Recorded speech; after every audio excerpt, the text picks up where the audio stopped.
Bismillahirrahmanirrahim. Alhamdulillah wa syukrulillah.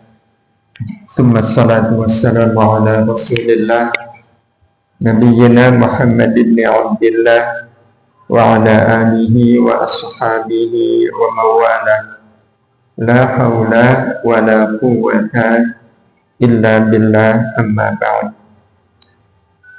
Ibu-ibu majelis tazkiyah yang dirahmati Allah, untuk kesekian kalinya kita ingin bicara tentang sabar.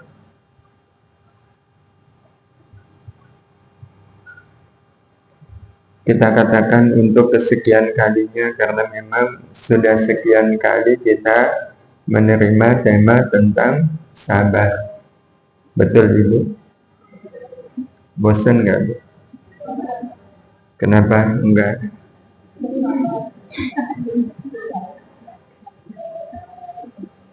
Ya, belum sabar. Ya, kenapa belum sabar? Nah, itu yang akhirnya kita perlu ngaji lagi. Tapi sekarang kita ingin membuat sesingkat-singkatnya bisa sabar. Karena sebenarnya sabar itu bisa kita temukan di dalam sholat. Ini bahasan kita, sabar yang kita kaitkan dengan sholat. Bersabar di dalam sholat. Dasar dari bersabar di dalam sholat itu sebenarnya disebutkan oleh Allah Subhanahu wa Ta'ala di Al-Quran, di surat Toha. Surat Toha ayat 132. Wa'mur ahlaka bis-shalah. Wa'mur, dan perintahkanlah ahlaka, keluargamu.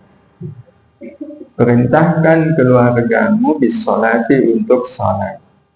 Jadi kita punya kewajiban untuk memerintahkan keluarga kita melakukan sholat.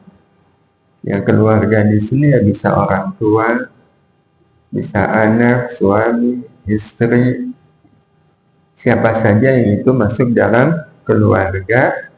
Ada perintah kepada kita untuk menyuruh mereka sholat. Dan kemudian dilanjutkan wastabir alaiha. Wastabir, dan bersabarlah kamu alaiha, pada saat sholat. Ya, bersabarlah saat mengerjakan sholat. Ya, bersabar saat mengerjakan sholat.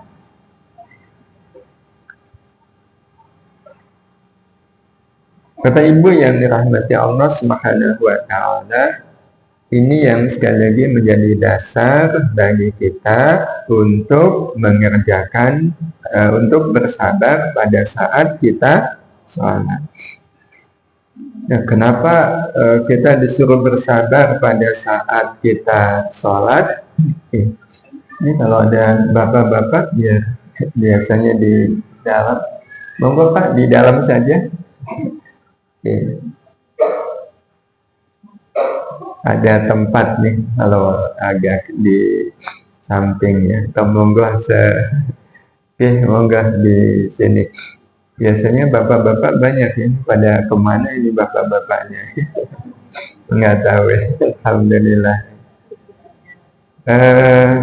Bapak Ibu yang dirahmati Allah Subhanahu wa Ta'ala, kenapa Allah menyuruh bersabar di dalam sholat? Tentu tidak akan mungkin ada maksud Allah menyuruh kita sabar di dalam sholat, ya kecuali memberikan pengaruh baik. Salah satu pengaruh baik itu, sholat itu kan cerminan hidup.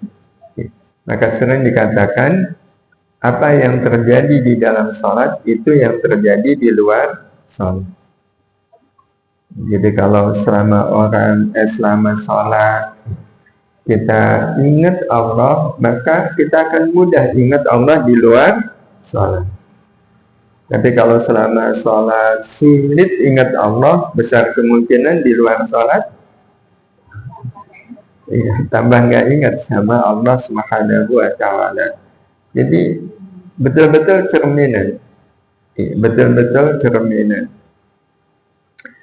Kalau waktu sholat gampang buruk sangka, mungkin nggak orang waktu sholat buruk sangka? Buruk sangka sama yang sebelah kayaknya belum mandi.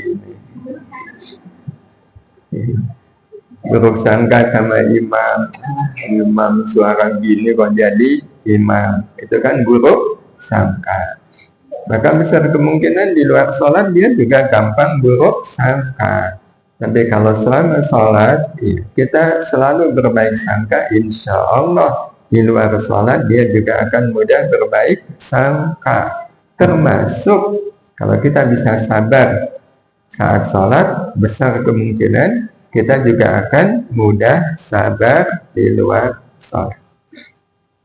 Karena itu dikatakan siapa yang bisa sabar di kala sholat, maka dia akan sabar dalam segala urusan di luar sholat. Itulah makna dibalik wastabir 'alaiha. Kenapa disuruh sabar waktu sholat? Karena kesabaran kita waktu sholat itu yang kita bawa seusai sholat. Jadi sabarnya keterusan. Jadi di luar urusan sholat pun kita mudah untuk menjadi orang yang sabar. Bapak Ibu yang dirahmati Allah Subhanahu wa Ta'ala, kenapa sholat dikaitkan dengan sabar? Kenapa sabar dikaitkan dengan sholat? Kita bahas sebentar tentang sholat. Sholat itu kan madrasah.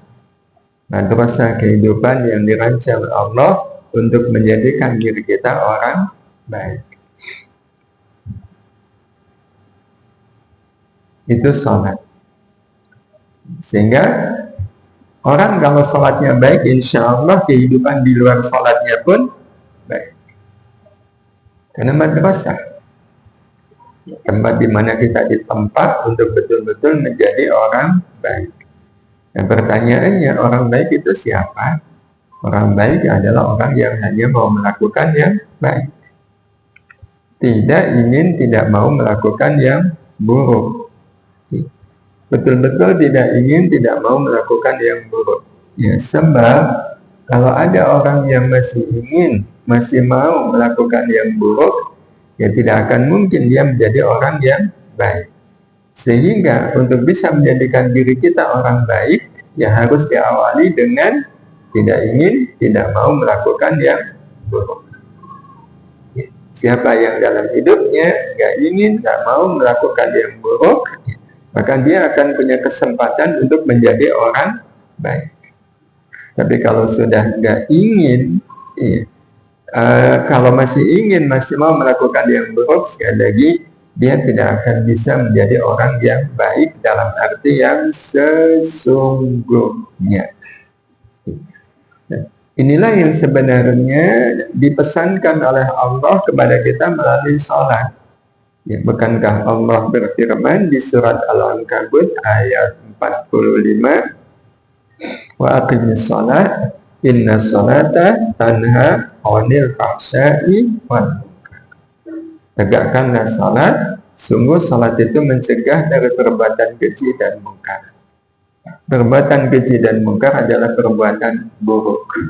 Nah, salat itu bisa mencegah kita dari melakukan yang buruk. Berarti kalau orang salat, dia tercegah dari melakukan yang buruk. Nah, kalau sudah tercegah dari melakukan yang buruk, berarti dia punya kesempatan untuk jadi orang baik.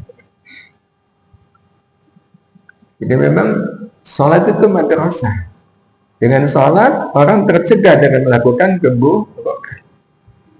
Tercegah dari melakukan keburukan, ini memungkinkan seseorang berlaku baik dan akhirnya disebut sebagai orang baik.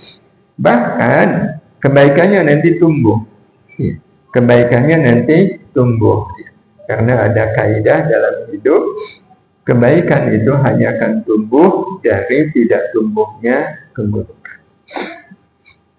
Jadi kalau ada orang kebaikannya tumbuh tapi keburukannya juga tumbuh, itu orang yang disebut baik kok masih melakukan yang buruk, disebut orang buruk kok mau melakukan yang baik. Kan menjadi orang yang tidak jelas. Sebagaimana kalau seandainya ibu, bapak melihat gambar ini, kita menyebut ini apa, bapak ibu? Oh iya, saya baru sadar, ibu kan orang kota ya. Jadi ngeliat gambar ini bingung ya. Tapi masa bingung ya, gambar apa ibu? Kenapa kita menyebut sawah? Karena yang kita lihat adalah tanaman padi. Ya, makanya kita menyebutnya sawah. Ya, menyebutnya sawah. Wah ini sawah ini. Kenapa? Karena yang tumbuh adalah padi. Tapi kalau seandainya kita melihat di situ ada padi, tapi juga tumbuh rumput, kita menyebutnya sebagai apa? Mau disebut sawah, kok ada rumputnya? Mau disebut padang rumput, kok ada padi? Iya. Jadi sawah bukan, padang rumput juga bukan. Jadi kalau ada orang yang baik dia lakukan, buruk juga dia lakukan, itu orang apa? Ya orang yang nggak jelas sih. Orang yang nggak jelas. Tapi kalau betul-betul yang kelihatan adalah padi, maka dengan pasti kita akan mengatakan ini salah. Nah sekarang kita kaitkan dengan sholat. Sholat itu amal baik bukan? Ya. Bahkan sholat ini bisa mencegah kita dari melakukan yang buruk. Nah kalau sholat mencegah kita melakukan keburukan, berarti orang yang sholat itu adalah orang yang pasti baik. Nah, cuma yang jadi pertanyaan, ada nggak orang yang rajin sholat tapi masih rajin ngerasani orang?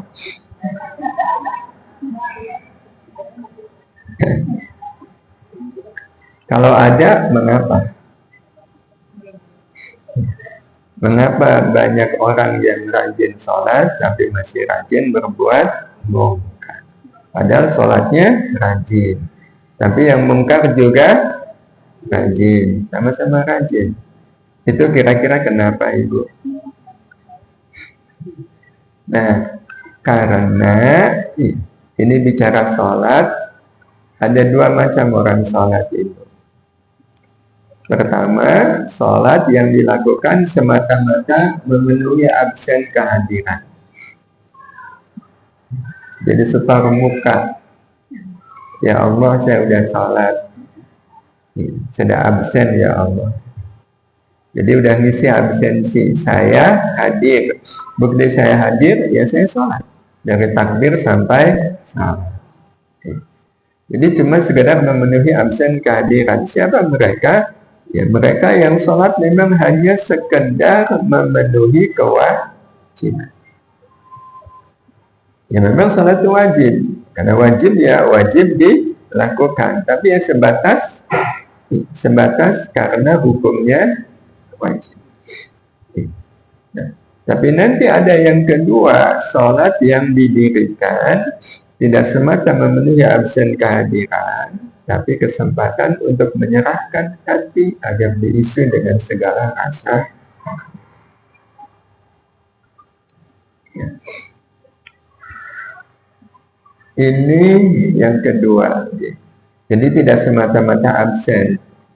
Ya tetap melakukan sholat karena kewajiban, tapi bukan semata karena kewajiban, tapi kesempatan untuk menyerahkan hati agar diisi, yakni diisi oleh Allah dengan segala rasa akhir.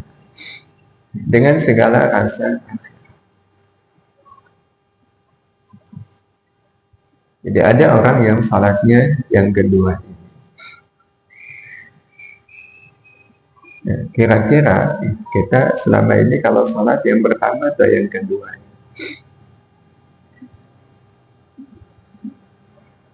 Jadi ketika kita sholat itu betul-betul kesempatan menyerahkan hati kita kepada Allah. Ya Allah, ini hati saya. Tolong isi hati saya ini ya Allah dengan rasa akhir. Ya, tolong isi. Karena hati kita tidak akan mungkin terisi dengan rasa akhirat kecuali diisi oleh Allah. Kita juga nggak bisa meminta orang. Walaupun mungkin orang itu hatinya penuh dengan rasa akhirat. Hatinya penuh dengan rasa akhirat. Tapi nggak bisa rasa akhirat yang memenuhi hati dia kemudian diisikan ke kita, itu nggak bisa. Yang bisa mengisi hati kita dengan rasa akhirat hanyalah Allah. Terus apa itu rasa akhirat? Adalah kekayaan hidup yang amat sangat dibutuhkan. Rasa akhirat itu adalah kekayaan hidup yang amat sangat dibutuhkan oleh hati. Karena itu hati menjadi hati yang tidak ada harganya kalau di dalamnya tidak ada rasa akhirat. Jadi kayak orang punya dompet, semahal apapun dompet, kalau nggak ada isinya, itu dompet yang sia-sia. Apalagi hati. Jadi hati itu hanya akan dikatakan bernilai, ya, Bapak Ibu, hanya akan bernilai kalau di hati itu ada rasa akhirat. Apa saja rasa akhirat itu? Banyak. Ada lapang, rahmat, hub, roja, husnudzon, ikhlas, syukur, ridho, zuhud, tawadhu. Inilah yang kita maksudkan dengan rasa akhirat. Jadi di hati kita ada tawadhu, di hati kita ada zuhud, ada ifah. Inilah kekayaan yang dibutuhkan dalam hidup, di mana kekayaan ini adanya di dalam hati, dan yang bisa meletakkan kekayaan ini, itu hanyalah Allah Subhanahu wa Ta'ala. Hanyalah Allah Subhanahu wa Ta'ala. Orang lain nggak bisa. Jadi contoh semisal saya mengenal beliau ini orangnya ikhlas. Terus kita datang ke beliau, terus kita minta, ya, Bu, Ibu kan orangnya ikhlas sekali. Tolong dong, saya punya hati saya diisi oleh Ibu dengan keikhlasan yang sama seperti keikhlasan Ibu. Bisa nggak itu? Nah, minta di TF gitu. Ibu kan ahli syukur, ya. Tolong dong, Bu, syukurnya Ibu ditransferkan ke hati saya, ini nomor rekeningnya. Jadi yang bisa memasukkan syukur, ridho, zuhud, ifah, dan yang lain itu hanyalah Allah. Nah, terus caranya, ya kita serahkan hati kita ke Allah. Kapan kita punya kesempatan menyerahkan hati kita ke Allah? Salah satunya adalah ketika kita sholat.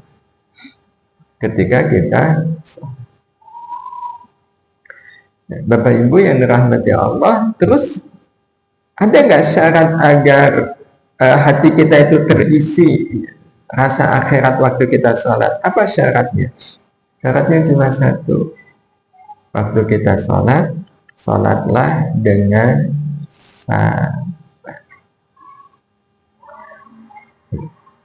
Kita ungkapkan sabar kita waktu kita sholat. Jadi saat kita sholat, dan sholat kita lakukan dengan sabar, betul-betul dengan sabar, sebagaimana yang dikatakan oleh Allah, wastabir 'alaiha, maka insya Allah rasa akhirat itu akan Allah masukkan ke dalam hati kita. Mungkin satu kali sholat tidak langsung penuh rasa akhirat itu.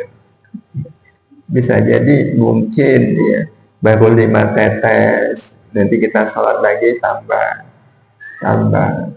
Bisa jadi yang Allah teteskan itu baru rasa tawadhu, tapi nanti sholat berikutnya Allah teteskan ya, rasa akhirat bernama khauf, ya, bernama ridho, bernama zuhud.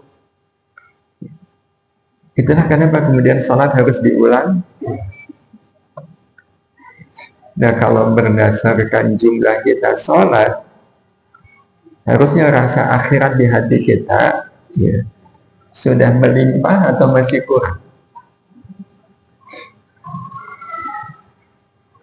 Harusnya udah melimpah. Ya, harusnya sudah melimpah. Nah, kalau melimpah itu ya, menjadi kebaikan. Tapi ini yang kemudian menjadi catatan. Sampai saat ini ridho mudah atau sulit Ibu?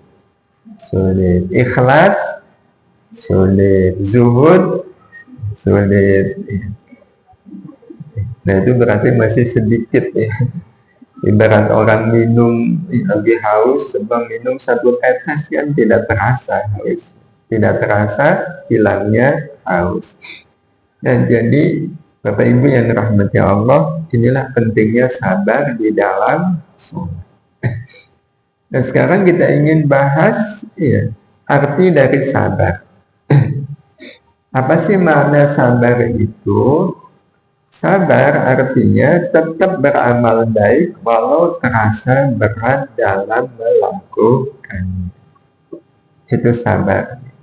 Tetap beramal baik walau terasa berat dalam melakukannya. Jadi walau berat tetap dilakukan sampai selesai tanpa mengeluh. Inilah arti sabar. Tetap beramal baik walau terasa berat dalam melakukannya tanpa mengeluh. Contoh pengertian sabar seperti ini itu paling mudah kita temukan di dalam sholat. Kita sholat berjamaah, imam kok membaca surat Al-Baqarah. Awalnya kan menduga paling cuma sampai ayat kelima. Ya, sudah sampai ayat kelima kok masih lanjut, paling 10 kok masih lanjut, paling 20, masih lanjut 30, 40, 50, 60, enggak ruku-ruku itu imam. Bapak Ibu merasakan sholatnya ringan atau jadi berat? Mulai berat ya, karena enggak ruku-ruku. Nah, waktu Bapak Ibu merasa berat dengan sholat, apakah Bapak Ibu kabur atau tetap ikut imam? Kan tetap, walaupun berat. Ya, itu kan persis pengertian sabarnya. Tetap beramal baik, walau terasa berat. Ya. Ayat sampai 100, 110, 150 baru ruku. Rakaat kedua ternyata imam melanjutkan surat Al-Baqarah sampai ayat 286.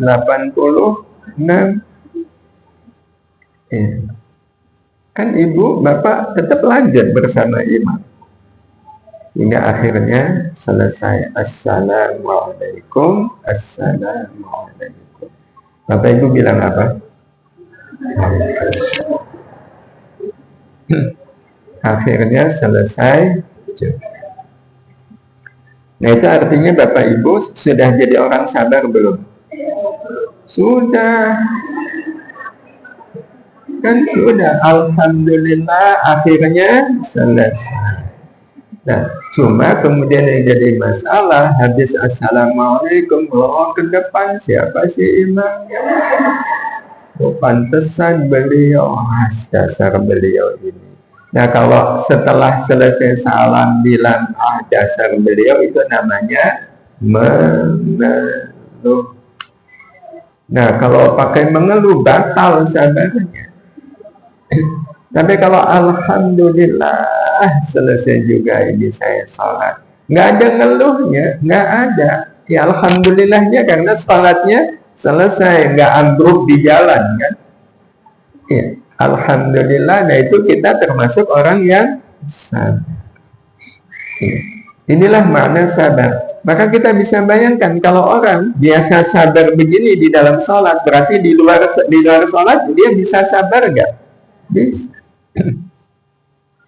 Dia kan bisa sabar di luar sholat. Kenapa?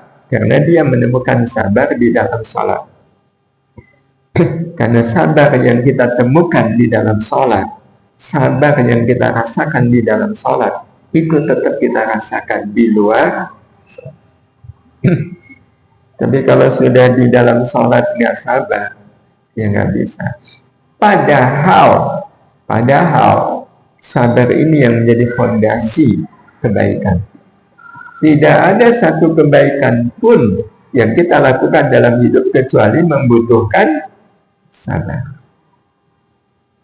Tidak ada amal baik yang tidak membutuhkan sabar. Apapun amal baiknya itu butuh sabar. Orang kalau tidak sabar, sulit bagi dia untuk melakukan amal kebaikan. Nah, sehingga kalau kita bisa sabar di dalam sholat, sabar itu akan jadi milik kita. Itu yang nanti akan kita pakai dalam segala urusan di luar sholat. Bicara soal sabar ini, Bapak Ibu yang dirahmati Allah Subhanahu wa Ta'ala, sebenarnya adalah keniscayaan hidup. Kenapa keniscayaan hidup? Karena hidup adalah pendakian menuju puncak harapan yang didamba. Tidak mungkin ada orang yang hidup tanpa harapan. Dan yang namanya harapan itu selalu di atas. Karena di atas kan berarti harus didaki. Harus didaki. Cara mendakinya tidak ada yang lain kecuali dengan kekuatan sabar. Tidak bisa dijalani kecuali dengan kekuatan sabar. Inilah yang meniscayakan prinsip bahwa ya, sabar itu keniscayaan dalam hidup. Jadi orang yang hidup tapi nggak mau sabar sama dengan orang yang nggak pengen hidup. Karena nggak mungkin orang bisa sampai pada puncak harapan kalau tidak dengan sabar. Nah, hadirin hadirah yang dirahmati Allah Subhanahu wa Ta'ala, bicara sabar ini, maka kita menemukan sabar itu ada 3 fase, Bapak Ibu. Fase awal, fase kedua, dan fase ketiga. Nah, fase awal ini fase memulai. Jadi ada orang yang sabarnya itu memulai. Nah, yang kedua menjalani. Nah, yang ketiganya mengakhiri. Mengakhiri itu bukan berarti setelah itu dia nggak sabar, bukan. Ya, disebut mengakhiri karena setelah itu dia tidak perlu lagi berjuang untuk sabar, karena orang yang sabarnya sudah di level ketiga itu sabarnya sudah menjadi watak, sudah menjadi tabiat, sudah menjadi akhlak. Makanya sabarnya itu dikatakan mengakhiri. Dan dari 3 ini, Bapak Ibu yang dirahmati Allah Subhanahu wa Ta'ala, kita ada di fase yang mana? Memulai, menjalani, atau mengakhiri? Yang mana, Bapak Ibu? Kan ada 3. Mengawali, menjalani, atau mengakhiri. Di fase yang mana? Menjalani. Yakin?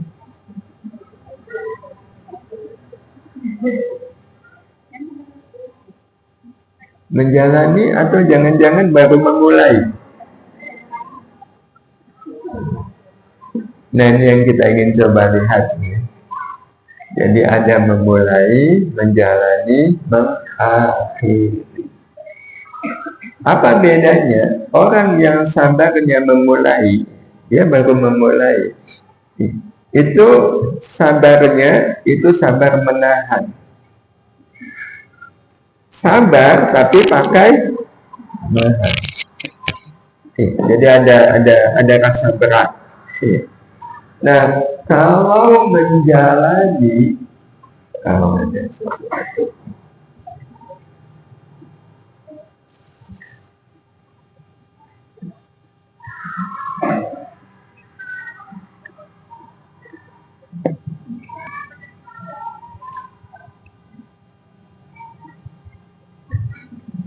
jadi kalau memulai itu sabarnya menahan. Kalau menjalani itu sabarnya menerima. Kalau mengakhiri sabarnya itu menikmati. Inilah beda antara orang yang sabarnya memulai, menjalani, dan mengakhiri. Jadi contoh yang tadi kita sampaikan sholat, ya. Imam sampai ayat ke-100 kok nggak ruku-ruku. Ibu sabar nggak, Bu? Sabar. Tapi sabarnya menerima atau menahan? Tapi ada nggak yang nahan? Kapan sih rukunya? Ada nggak? Nah kalau masih kok nggak ruku-ruku sih, itu berarti tandanya nah kalau yang menerima ya nggak pakai nahan, ya udah, ya maunya kapan imam ruku ya saya ruku. Nah itu berarti tandanya menerima. Kalau yang mengakhiri ya dia menikmati, menikmati bacaan imam yang panjang. Ya. Kalau kita perhatikan dari level 3 level ini, yang logis, ya, yang logis orang sabar itu menahan, menerima atau menikmati? Pak Bu, kalau seandainya imam bacanya panjang, pahalanya banyak atau sedikit? Kalau pahalanya banyak, Bapak Ibu seneng nggak? Nah kalau seneng itu dinikmati atau diterima?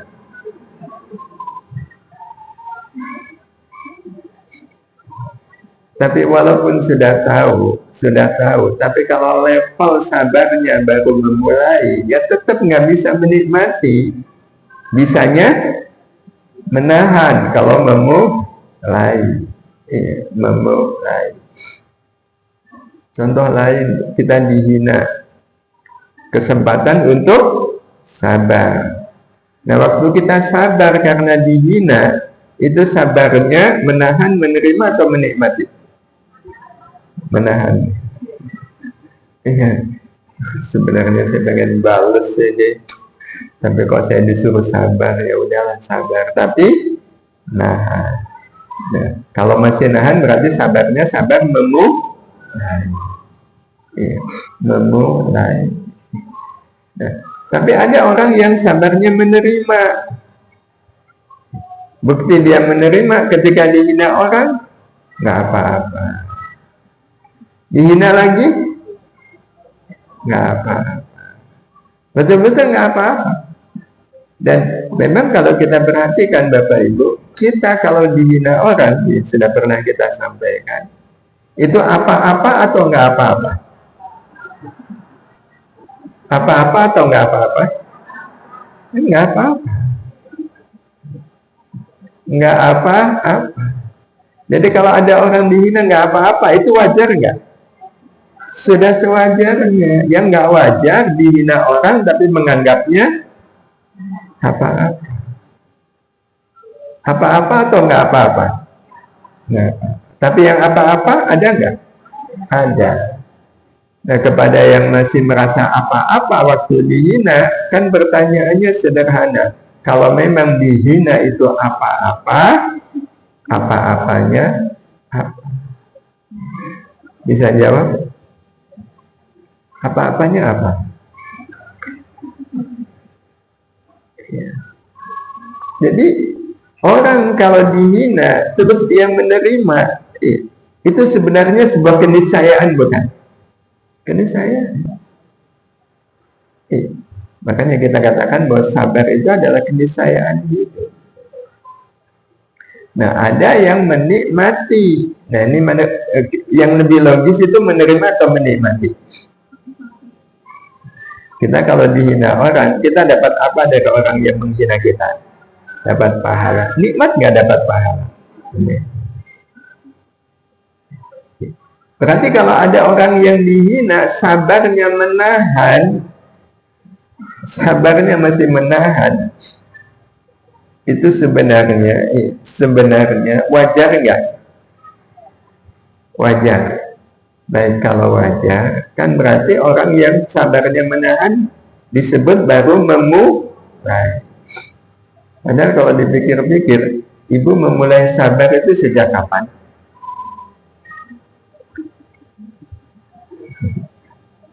Ibu pengen sabar itu baru kemarin atau sejak dulu?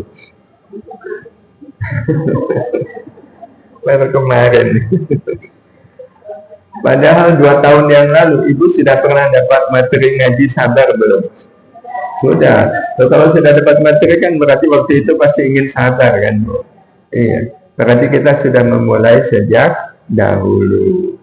Iya. Bertahun-tahun sampai sekarang kok masih memulai. Jadi bisa dibayangkan kalau ada lomba lari, kan lomba lari di garis start. Wasit, juri sudah pakai pistol, sudah membunyikan pistol. Begitu pistol bunyi, pelari ini lari maraton 40 kilo. Semua pada lari kecuali satu orang.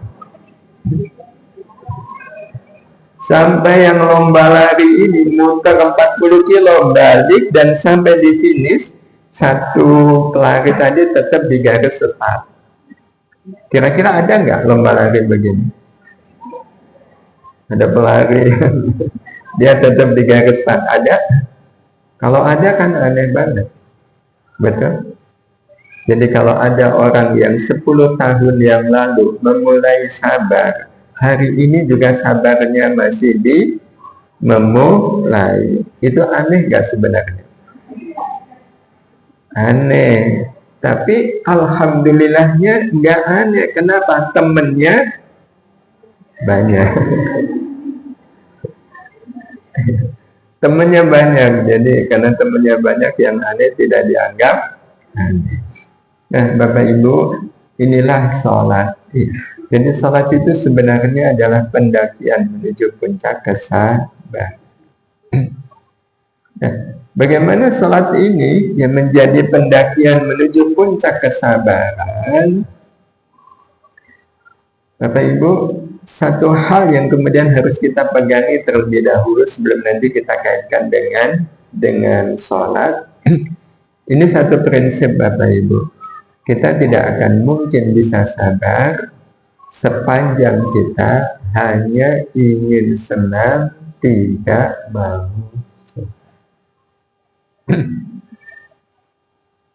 ya, ini sudah menjadi prinsip. Kita tidak akan mungkin bisa sabar sepanjang kita hanya ingin senang, tidak mau susah.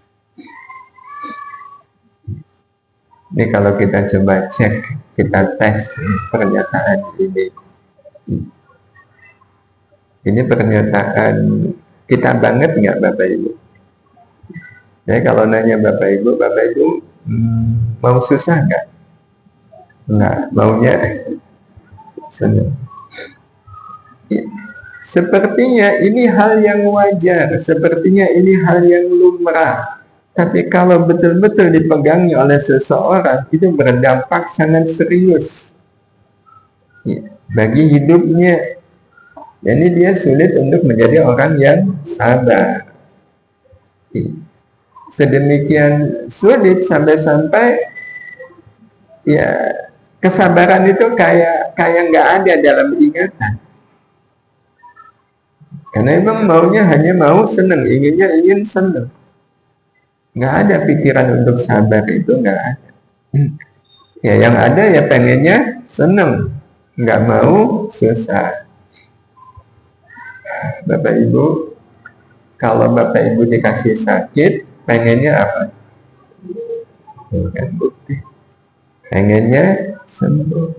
Kenapa kok pengennya sembuh? Karena yang ada di pikiran sembuh. Yang ada di pikiran sakit itu nggak enak, sembuh itu enak. Padahal Bapak Ibu tahu Allah ngasih sakit itu tujuannya biar kita apa? Kan biar kita sabar. Lantas kenapa pikiran sabar nggak ada? Yang ada pikiran sembuh. Itu karena tanpa kita sadari, kita hanya ingin senang, nggak mau susah. Sedemikian inginnya sampai masuk ke alam bawah sadar kita. Karena sudah masuk ke alam bawah sadar, begitu sakit yang muncul di kepala adalah sembuh. Padahal Allah ngasih kita sakit biar kita sabar. Dan kalau kita mau bandingkan nilai sembuh dengan nilai sabar, lebih berharga mana? Kan lebih berharga sabar. Walaupun kita sudah tahu sabar lebih berharga daripada sembuh, kenapa waktu sakit pikirannya sembuh, bukan sabar? Padahal kita tahu sabar itu lebih berharga daripada sembuh. Jadi tanpa kita sadari, kita masuk ke alam bawah sadar, pokoknya saya hidup ingin senang, nggak mau susah. Bayangkan ibu sakit gigi, Bu. Pernah sakit gigi 1 jam ibu sakit gigi. Selama 1 jam itu isinya cuma adu biung. Isinya ngeluh, isinya sambat. 1 jam kemudian sakit giginya hilang. Begitu hilang, padahal belum diobati, hilang sendiri, Bapak Ibu bilang apa? Itu alhamdulillah atas apa? Atas hilangnya rasa sakit. Padahal selama 1 jam isinya cuma ngeluh. Kalau isinya cuma ngeluh berarti belum sempat sabar. Belum sempat sabar, kok keburu sembuh, itu keuntungan atau kerugian?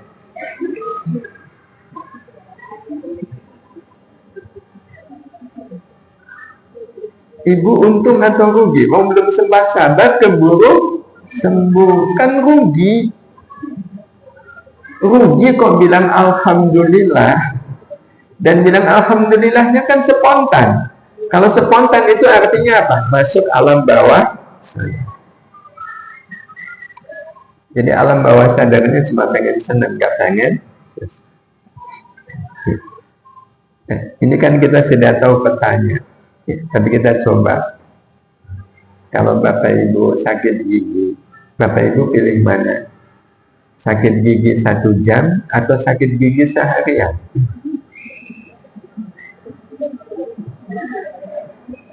Kan tetap pilih 1 jam. Itu menunjukkan alam bawah sadar kita ingin senang atau mau susah. Tetap ingin senang, tetap milih sakit giginya 1 jam, tidak seharian. Itu kenapa?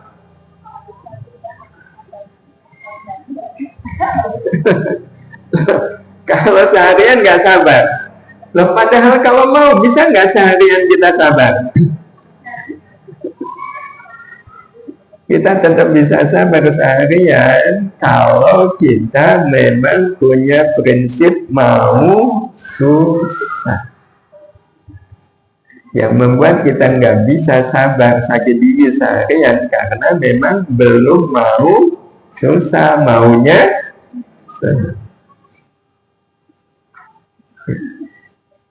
Nah, karena itu Bapak Ibu yang dirahmati Allah Subhanahu wa Ta'ala, ini yang memang masih menjadi problem. Bayangkan bertahun-tahun kita ngaji, kok masih ingin senang, nggak mau susah.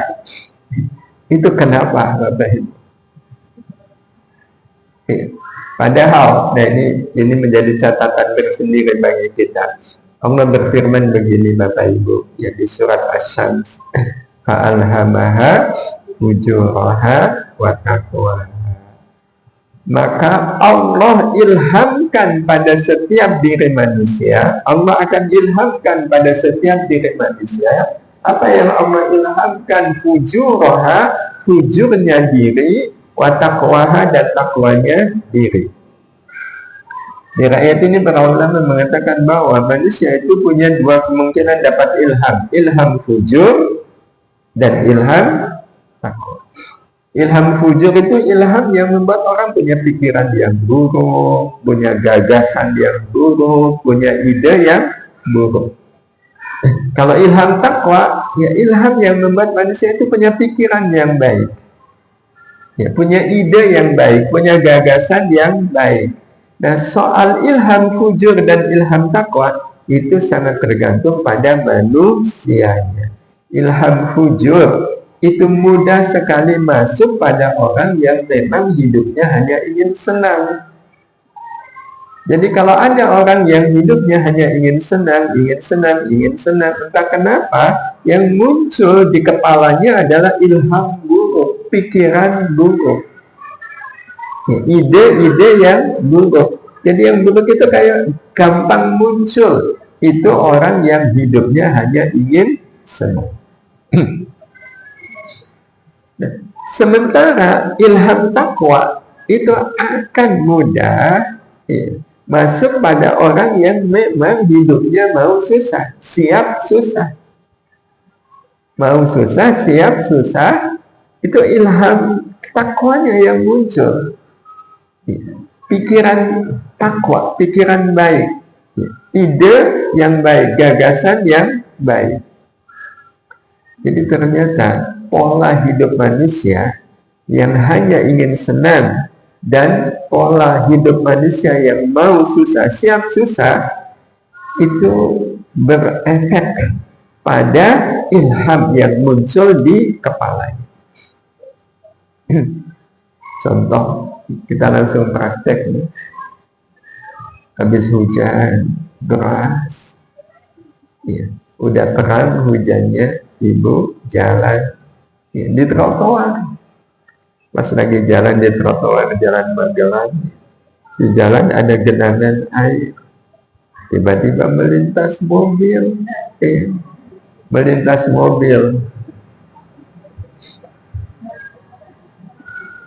Ibu kecil. Itu yang ada di kepala, pikiran baik atau pikiran buruk? Nah, kalau yang muncul, gampang muncul pikiran buruk, supir ini menyalahkan supir. Tapi kalau orang mau susah biasa, siap susah, kalau kena seperti ini, apa yang muncul dalam pikirannya? Kata ibu, sebenarnya dalam kejadian seperti ini yang salah siapa? Yang salah siapa? Yang salah kita. Kenapa kita ada di situ?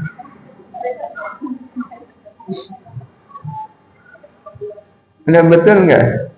Kenapa kita ada di situ? Coba kita nggak ada di situ, kena nggak? Ya, makanya salahnya kenapa ada di situ. Makanya kalau orang biasa susah itu, ya Allah, takdir nggak kemana. Jadi Bapak Ibu yang dirahmati Allah Subhanahu wa Ta'ala, orang yang hanya ingin senang dalam hidupnya, maka dia mudah dirasuki ilham fujur atau buruk. Dan orang yang mau susah, ya, orang yang siap susah dalam hidupnya, maka dia akan mudah menerima ilham takwa. Jadi dan memang kita hidup di satu zaman di mana orang itu hawa hanya pengen, makanya sulit sekali menjadi orang yang baik, terutama menjadi orang yang sabar. Ya, karena memang sabar itu butuh ilham takwa. Nah, ilham takwa itu hanya akan muncul pada diri orang-orang yang mau susah.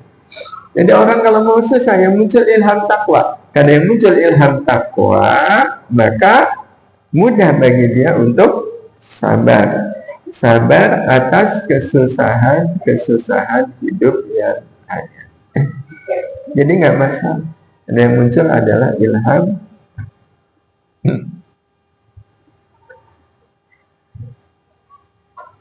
Kita kalau dihina orang, itu yang salah siapa? Yang salah siapa? Pak, Bu, Mungkin nggak ada orang menghina orang yang tidak pantas untuk dihina? Mungkin nggak? Menghina orang yang nggak pantas dihina.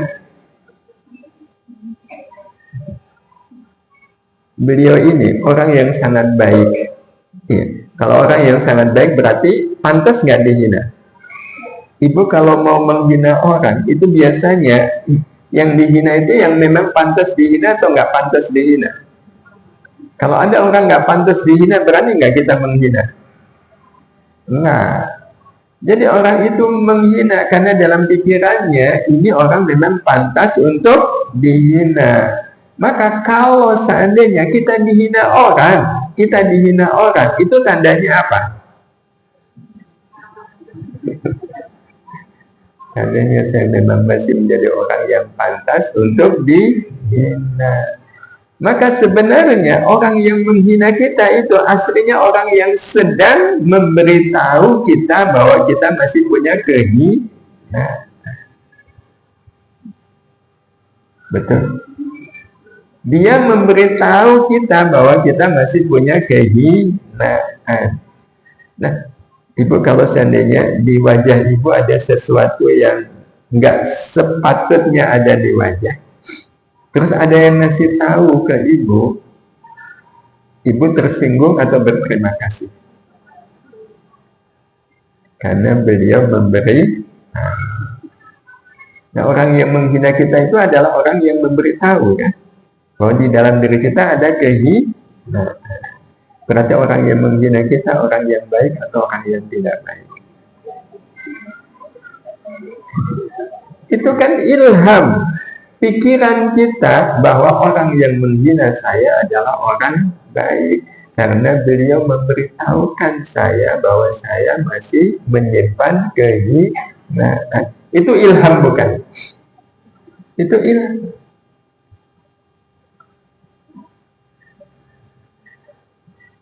Ilham seperti ini mudah atau sulit untuk ditemukan? Sulit karena kita hanya ingin senang, nggak mau, nggak siap, susah. Jadi memang orang kalau hidupnya hanya ingin senang itu, ya, itu ilham takwa itu sulit untuk bisa didapat. Yang mungkin saya pernah sampaikan juga, sebenarnya Ibu pengen nggak jadi orang sabar? Pengen. Kalau ada orang yang bikin Ibu emosi, berarti Ibu punya kesempatan untuk sabar kan? Berarti orang yang bikin kita emosi itu orang yang baik atau orang yang nggak baik? Itu kan ilham nih. Kita punya kesimpulan beliau orang yang baik. Tapi walaupun sudah jelas ada ilham takwa bahwa beliau orang baik, tapi prakteknya kalau ada orang yang bikin kita emosi, mangkal atau senang. Jadi orang kalau sudah pengennya senang, dikasih tahu pikiran yang benar itu seperti ini, tetap menolak. Jadi akhirnya kembali kepada diri kita. Ibu masak, habis masak diginiin oleh suami.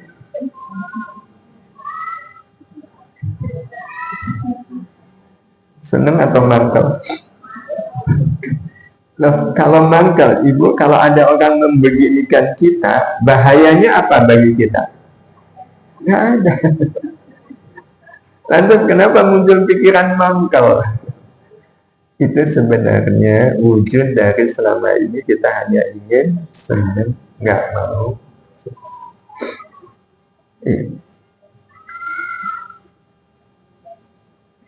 Hari Jumat kemarinnya lagi, saya ada kesempatan sama jamaah masuk ke rombong. Jadi kami dapat jadwal masuk ke rombong itu hari Jumat 2 pekan yang lalu, Jumat 2 Jumat yang lalu. Hari Jumat jam 3 itu jadwal yang diberikan oleh pengurus. Jadi jam 2 kami berangkat ke Masjid Nabawi, antri masuk Raudhah. Nah, begitu Raudhah dibuka, yes, kami dapat antrian agak di belakang. Sehingga ketika Raudhah dibuka, semua kan masuk ke Raudhah.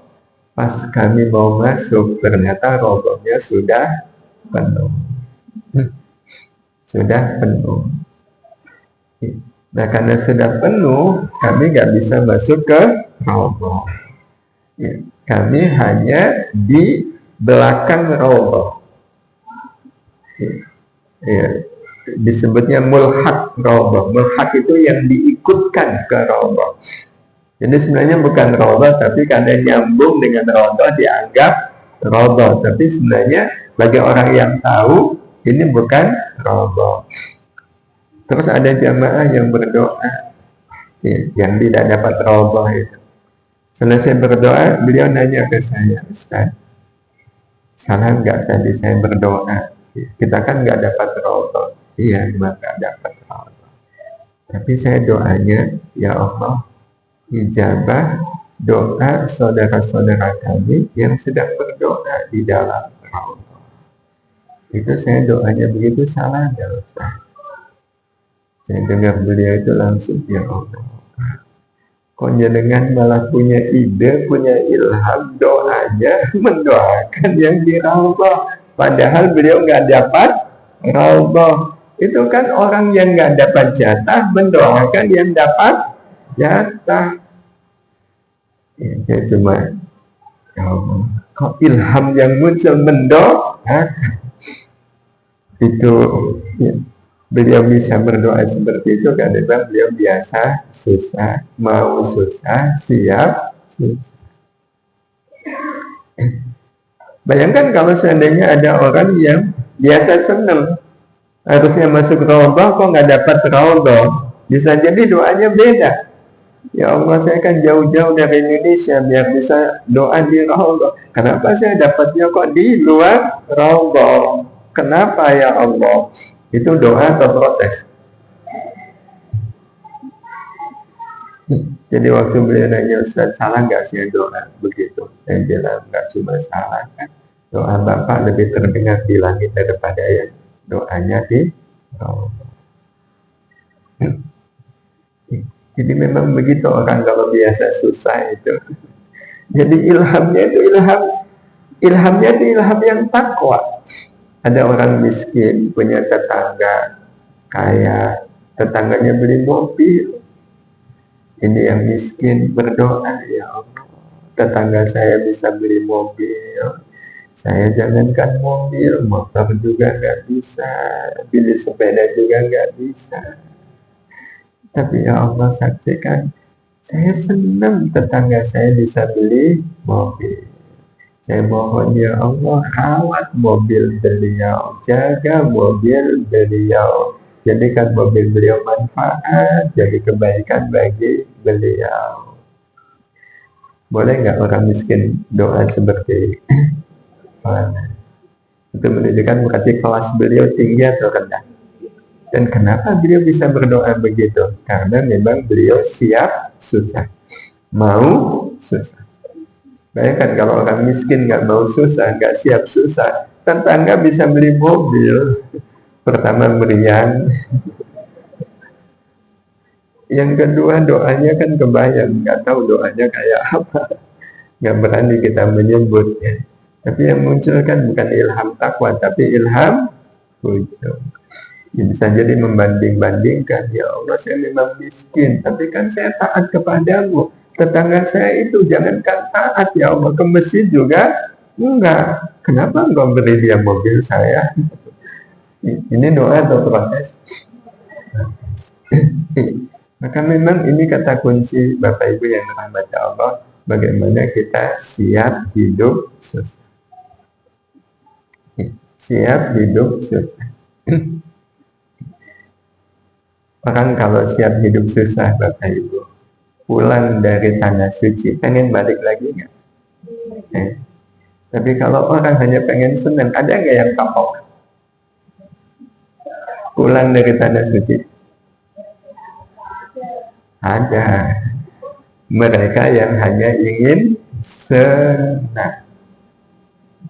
Itu kemungkinan besarnya dia kapok untuk kembali ke tanah suci. Kenapa kapok? Nggak dapat apa-apa, capek. Wah, kok unyel-unyelan. Saya kejepit, saya keinjek. Makanan di hotelnya nggak enak. Ternyata hotelnya jauh. Itu karena memang dia hanya ingin senang, hanya mau senang. Ibu pengen lagi ke tanah suci yang sudah pernah? Jangan yang belum ya. Nah kalau pengen lagi, nah itu tanda mudah-mudahan kita memang ya, hidup ini siap susah, mau susah. Mudah-mudahan suatu hari nanti pengajian tazkiyah pindah ke rukab Masjidil Haram. Saya baru pulang kemarin, tapi sudah kangen pengen ke sana lagi. Insya Allah tanggal 10 Januari saya pengen ke sana lagi. Semoga ada takdir baik kita bisa pengajian bersama di rukab Masjidil Haram. Itu rasanya kalau saya lihat video ngaji di rukab itu, ya Allah. Semoga ada takdir baik bisa ke sana lagi. Allahumma Bapak Ibu, ini sebagai penutup ya. Ini kita lewatin saja. Nah, ini sebagai penutup. Jadi kan Allah menyuruh kita untuk sabar di dalam sholat. Nah, terus bentuk sabar di dalam sholat itu seperti apa?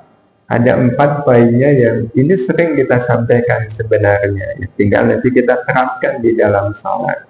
Jadi kalau kita ingin dikatakan orang yang sabar di dalam sholat, poinnya ada 4. Pertama, sholat semata karena Allah suka. Jadi kita pastikan bahwa saya melakukan sholat itu karena Allah suka. Tidak hanya karena kewajiban.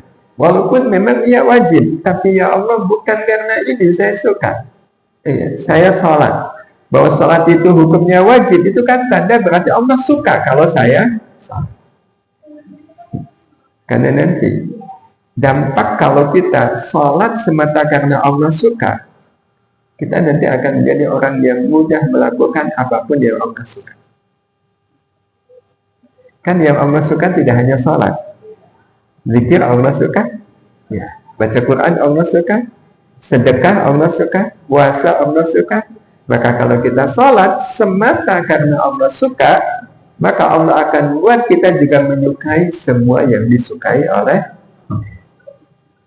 Nah, kalau kita menyukai segala yang disukai oleh Allah, otomatis kita menjadi orang yang tidak menyukai apa yang tidak disukai oleh Allah. Dan yang tidak disukai oleh Allah apa, Bapak Ibu? Fahsya dan munkar. Makanya kita menjadi orang yang nggak suka kepada segala yang buruk, dan nggak suka kepada segala yang buruk otomatis mencegah kita dari melakukan yang buruk itu. Jadi inilah dasar kita sholat. Ibu, kenapa sekarang kok rajin sholat tahajud? Lagi banyak masalah. Nggak usah. Kenapa rajin tahajud? Kan tahajud itu Allah suka. Makanya saya tahajud. Walaupun mungkin awalnya banyak masalah, nah, tapi kita pahami bahwa saya kok banyak masalah. Oh, ini peringatan dari Allah. Saya jauh dari Allah. Berarti saya harus mendekat ke Allah. Cara mendekat ke Allah dengan tahajud. Kan mendekat ke Allah dengan melakukan yang Allah sukai. Jadi masalah itu hanya dijadikan sebagai pemberitahuan dari Allah bahwa saya kurang tahajud. Sehingga waktu tahajud itu ya bukan karena masalah itu, tapi karena Allah suka. Yang kedua, sebisa mungkin dengan cara yang paling Allah sukai. Sebisa mungkin. Makanya kita kemudian pelajari apa yang Allah sukai ketika kita salat. Kalau salat ada berdiri, berarti cara berdiri yang paling disukai oleh Allah itu seperti apa? Ruku yang paling disukai oleh Allah itu seperti apa? ya, dengan cara yang paling Allah sukai. Nah, yang ketiga, dengan hati yang sangat suka. Karena sama dengan yang pertama tadi, Bapak Ibu, kalau kita sholat dengan hati yang sangat suka, maka kita akan menjadi orang yang juga sangat suka, ya, sangat suka melakukan apa saja yang memang disukai oleh Allah Subhanahu wa Ta'ala. Jadi kalau ada orang sholat kok hatinya berat, maka dia akan menjadi berat melakukan amal-amal kebaikan di luar sholat. Dan yang paling akhir, ini juga penting, apapun sholat kita, ya, berharap hanya rahmat Allah, ya, hanya mengharapkan rahmat Allah, ya. Jadi berharap hanya yang Allah suka, dan Allah itu suka kalau kita sholat harapannya rahmat Allah. Jadi walaupun sholat duha nggak usah berharap rezeki, ya. Tapi boleh nggak? Sebenarnya boleh. Sebenarnya boleh. Loh, kalau boleh kenapa? Kenapa nggak boleh? Bukan nggak boleh, memang boleh. Cuma kalau hanya berharap rezeki, itu kita punya PR. PR-nya apa? PR-nya berarti rezeki itu harus kita gunakan untuk sesuatu yang disukai oleh Allah. Nah, daripada panjang kan mendingan udah satu aja, harapan kita sholat dapat rahmat Allah. Gimana kalau setelah rajin sholat kok rezekinya banyak? Insya Allah kalau memang harapan dari sholat itu adalah rahmat Allah, kalau selesai sholat kok rezekinya gampang, rezeki yang gampang itu adalah rahmat Allah. Nah, kalau rezeki itu rahmat Allah, insya Allah akan kita gunakan untuk melakukan amal kebaikan. Jadi ya soal rezeki terserah Allah. Bagi saya cukup rahmat-Mu ya Allah yang menjadi harapan dari amal-amal kita. Insya Allah. Demikian Bapak Ibu, bersabar di dalam usaha. Ada yang namanya Bismillahirrahmanirrahim. Alhamdulillahirabbil alamin. Allahumma shalli ala sayyidina Muhammad wa ala alihi wa ashabihi ajma'in. Allahumma ya Allah, puluhan tahun sudah kami jalani ibadah sholat. Tidak pernah kami tinggalkan kewajiban sholat ini ya Allah. Bahkan kami tambahkan sholat-sholat sunnah dalam keseharian kami. Tapi ya Allah, Engkau Maha Tahu betapa sholat-sholat yang kami lakukan seperti tidak berbekas dalam kehidupan kami. Engkau sudah nyatakan bahwa sholat bisa mencegah kami dari melakukan perbuatan buruk. Tapi Engkau masih saksikan ya Allah, di tengah-tengah sholat yang tidak pernah kami tinggalkan, kami masih saja melakukan yang buruk ya Allah. Bahkan tidak jarang kami lakukan keburukan itu di dalam sholat-sholat kami. Ya Allah, ampuni atas semua kelalaian kami di dalam kami menunaikan kewajiban sholat ini. Ampuni ya Allah, jikalau masih banyak khilaf, banyak salah, banyak kekurangan di dalam sholat-sholat yang kami lakukan. Kami ingin ya Rahman, sholat yang kami lakukan tidak hanya sekedar menunaikan kewajiban, tetapi menjadi kesempatan bagi kami ya Allah untuk menyerahkan hati kami kepadamu. Kami serahkan agar Engkau mengisi hati kami dengan kekayaan akhirat yang dibutuhkan dalam hidup kami. Sungguh ya Allah, kami tidak akan mungkin bisa mengisi hati kami dengan tawadhu, mengisi hati kami dengan ikhlas, mengisi hati kami dengan khauf, dengan khasyah, dengan mahabbah, dengan muraqabah, kecuali Engkau yang mengisinya ke dalam hati kami. Karena itu ya Allah, mampukan kami agar kami bisa sabar di dalam menunaikan sholat. Sabar ya Allah, karena hanya dengan sabar Engkau akan mengisi hati kami di kala kami sholat dengan kekayaan, dengan rasa akhirat yang memang sangat kami butuhkan dalam hidup ini. Ya Allah, mampukan kami untuk bisa sabar di kala sholat. Tidak ada satu sholat pun yang kami lakukan kecuali semata-mata karena Engkau suka ya Allah. Jadikan karena Engkau suka menjadi dasar dari sholat kami ya Allah. Betul-betul kami lakukan semata hanya karena Engkau suka. Dan ya Allah, mampukan kami agar kami bisa menunaikan sholat dengan cara yang paling Engkau sukai. Mampukan kami bisa sholat tepat waktu ya Allah. Mampukan kami bisa sholat istiqomah berjamaah. Mampukan kami ya Allah sholat dengan sebaik-baiknya sholat, dengan sesempurna-sempurnanya sholat. Kami tunaikan segala rukunnya sholat, kami tunaikan segala sunnahnya sholat, kami tinggalkan ya Allah segala yang makruh di dalam sholat. Ya Allah, jadikan pula ya Rahman ya Rahim, salat-salat yang kami lakukan dengan hati yang penuh dengan kebahagiaan. Kami merasakan kebahagiaan yang tiada terkira justru di dalam salat ya Allah. Ya Allah, ya Rahman, jadikan kebahagiaan kami ada pada saat kami salat, ada pada saat lamanya kami berdiri di dalam salat. Jadikan kebahagiaan kami ada pada sujud yang panjang kepadamu ya Allah. Jadikan kebahagiaan kami ada pada setiap bacaan-bacaan sholat yang kami lafazkan ya Allah. Jadikan sholat betul-betul menjadi qurrata a'yun bagi kami, sebagaimana Rasulmu merasakan kebahagiaan yang tiada terkira di dalam sholat beliau. Ya Allah, jangan Kau biarkan kami bahagia dengan bahagia yang hanya sekedar bernilai dunia. Jadikan sholat betul-betul menjadi kebahagiaan kami. Jadikan sholat betul-betul menjadi kerinduan bagi kami.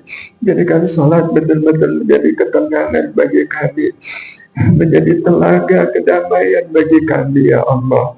Dan ya Allah, jadikan sholat-sholat yang kami lakukan, kami tidak berharap apapun dari sholat-sholat kami kecuali hanya mengharap rahmat-Mu ya Allah. Jangan Kau biarkan kami berharap yang lain selain rahmat-Mu dari amal-amal sholat kami. Cukup rahmat-Mu ya Allah yang menjadi harapan dari sholat-sholat kami. Kami yakin ya Allah, saat kami menunaikan sholat hanya berharap rahmat-Mu, Engkau pasti akan mencurahkan rahmat-Mu kepada kami. Karena itu ya Allah, rahmati kami, rahmati kedua orang tua kami ya Allah, khususnya dua orang tua kami yang saat ini sudah ada di alam kubur. Rahmati beliau ya Allah di alam kuburnya. Jadikan alam kuburnya dipenuhi dengan ridha-Mu, dipenuhi dengan rahmat-Mu, dipenuhi dengan nikmat-Mu ya Allah. Jauhkan fitnah kubur dari orang tua kami ya Allah. Ya Allah, ya Rahman, ya Rahim, rahmati pula keluarga kami, saudara-saudara kami, sanak, saudara, keluarga, sahabat, orang-orang yang mencintai dan kami cintai. Dan ya Allah, rahmati pula guru-guru kami, rahmati para ulama yang telah menjadi jalan kami bisa mengenal-Mu ya Allah. Ulama yang guru-guru yang telah menjadi jalan bagi kami ya Allah untuk bisa terus berjalan istiqamah di jalan yang Kau ridhai. Dan ya Allah, rahmati semua anak keturunan kami ya Allah, rahmati semua anak keturunan kami dengan Kau jadikan ya Allah anak keturunan kami semuanya menjadi ahli ilmu, ahli ibadah, ahli amal, ahli salamah, ahli sa'adah, ahli Quran, ahli istijabah, ahli istiqamah, ahli husnul khatimah. Utuhkan kebersamaan kami hidup di dunia saat ini mulia. Utuhkan kembali kebersamaan kami di akhirat nanti mulia. Dengan Kau jadikan majelis tazkiyah ini ya Allah, tidak hanya menjadi majelis tempat bertemunya kami di dunia. Izinkan suatu hari nanti ya Allah, Engkau jadikan majelis ini menjadi tempat bertemu, bahkan berkumpul ya kami semua di surgamu ya Allah. Kumpulkan kami di surga yang sama, kumpulkan kami di surga yang sama, bersama kedua orang tua kami, keluarga kami, dan semua anak keturunan kami ya Allah. Dan ya Allah, karuniakanlah kepada kami takdir terbaik-Mu, karuniakanlah untuk kami kesempatan untuk bisa bermunajat bersama-sama ya Allah di hadapan Baitullah-Mu, di hadapan Ka'bah-Mu, mengaji bersama ya Allah di Masjidil Haram, mengaji bersama di Masjid Nabawi ya Allah. Izinkan ya Rahman, izinkan ya Allah, ini betul-betul terjadi dalam hidup kami. Ijabah doa-doa kami ini, sungguh Engkaulah sebaik-baik yang mengijabah doa. Rabbana taqabbal minna innaka antas sami'ul 'alim wa tub 'alaina innaka antat tawwabur rahim. Rabbana atina fid dunya hasanah wa fil akhirati hasanah wa qina 'adzabannar. وصلى الله على سيدنا محمد وعلى آله وصحبه أجمعين والحمد لله رب العالمين. Mudah-mudahan Allah mengijabah doa-doa kita. Mohon maaf segala khilaf. Dan ya Allah wa iyyakum. Assalamualaikum warahmatullahi wabarakatuh.